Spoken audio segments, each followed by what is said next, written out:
Hello guys, Greg back with another video on the channel. It is all killer, no filler.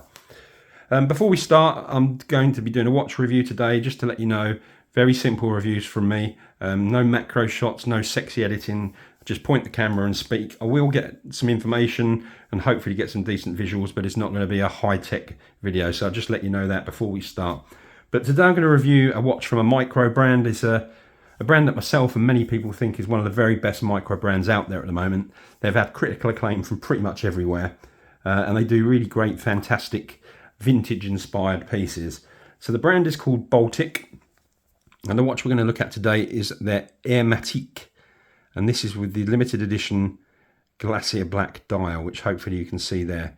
We'll look at that much more and talk about the watch in a minute. We'll have a quick look at the presentation. Here's the outer box, very nicely done. On the top you have this, which houses a spare rubber strap. Here's the box itself, where obviously the watch sits. And then in the bottom here we have a few bits and pieces. We have the international warranty, and we have a information booklet about the watch, and also hiding underneath in the bottom there is a pressure testing certificate. So all in all, very nicely done.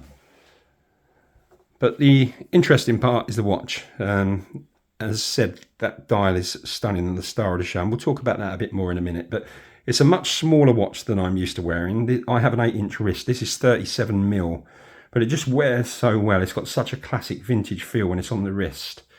So this is a field watch. It's made from 316L stainless steel. It's got a double-domed sapphire crystal, which you can see there. It's a very slender watch at just 10.8mm thick, so it does sit very nicely on the wrist. Lug to lug is 46mm. It houses a self-winding myoto movement. It's the caliber 9039, 42 hours power reserve, and 150 meters of water resistance. But I just love the dial on this watch. This comes in a white and a black, and the white actually does look like ice. But I just preferred the black, and that was the one that I ordered. You've got this railway track running around the outside, which is something else that I really like about the watch. It's very compact, very symmetrical. It's got this integrated crown here that doesn't protrude at all, which just adds to that sort of classic, classy feel. Very nice finishing on the watch. You've got horizontal brushed edges. Hopefully you can see that. Circular brushed lugs.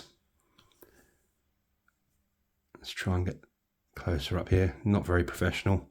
And then there's a high polish around the bezel. But it's just got it's really, really well done. I'm not going to show you the loom, but it is very heavily loomed. It's got super luminova BGW9, and it's on the hands, it's on the hour markers. It's also on the dots on the 12, 3, 6 and 9. So it's very heavily loomed. I love the syringe hands, they're polished steel. You can see those there. But all in all, just a very, very well made watch. Now this, as I said, is a limited edition dial. Only 200 pieces in the black, 200 pieces in the white. So you're probably going to struggle to find this. But they do have the standard version, which is essentially the same watch, but just with a plain dial. And it's called the Hermétique Tourer, still available on the Baltic website. And it's available in green, beige, blue, brown. I think they're the colours. But let's put this on the wrist. I'm just going to hold it around because it's difficult to do on video when I'm with one hand. But hopefully you can see. I've got an 8-inch wrist, as I said, and you can see how that sits. So it doesn't look too small. Doesn't sit out of place at all. I do like a big chunky watch, but there's just something sometimes about having something a bit sort of understated. And this one just is so comfortable. It wears really well. Final look at the dial before we go, because I'm not sure how good the shots were. I do struggle to get the lighting right on these videos, but there you go. You can see the ice effect there. But there you go. That is my quick review of the Baltic Hermétique in Glacier Black. Hope you enjoyed it, guys. Thanks very much for watching. Please leave a comment. Subscribe to the channel if you're not. Give me a thumbs up. Let me know what you think, and I will be back very soon with some more watch reviews and also some fragrance reviews. Cheers.